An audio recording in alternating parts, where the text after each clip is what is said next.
Tout au long de l'histoire chinoise, de nombreux régimes ont installé leur quartier général le long du fleuve Jaune. La ville ancienne de Kaifeng en fut la capitale à cette reprise. De nombreux habitants considèrent que le destin de la région est lié au grand fleuve. Les premières autorités centrales et les origines de la civilisation chinoise étaient toutes basées près du bassin du fleuve Jaune. Le climat de la région est propice à l'habitation humaine. Des pièces de porcelaine découvertes à Kaifeng indiquent que la population de la dynastie des Song avait des goûts élevés en matière d'art. Elles prouvent ainsi les moyens de subsistance de la société.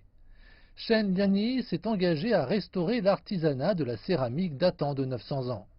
La vaisselle Guan symbolisait alors un sommet artistique regroupant des articles conçus uniquement pour le palais impérial.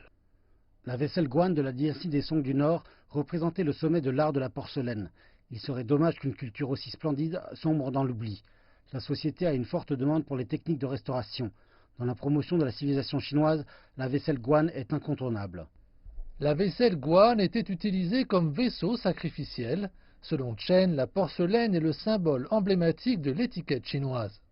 Cette œuvre d'art peut rappeler aux gens d'être humbles, filiaux et respectueux. Les experts affirment que les restes de vaisselle Guan de la dynastie des Song du Nord se trouvent sous la ville de Kaifeng. Ici, sur ce site historique, nous pouvons voir comment 6 couches de sédiments se sont accumulées sous la terre. Cela pour une simple raison, la ville a été inondée à plusieurs reprises par le fleuve Jaune au cours de ses 4000 ans d'histoire. Depuis le XIIe siècle, des documents historiques indiquent que le fleuve Jaune a mis Kaifeng en danger plus d'une centaine de fois.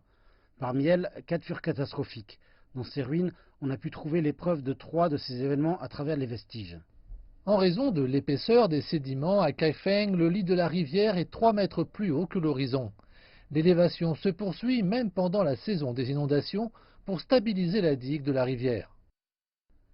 Il appartient à chacun de prévenir les inondations. Lorsque le réservoir Xiaolongdi, en amont, commence à libérer de l'eau, nous sommes tous prêts à surveiller les berges.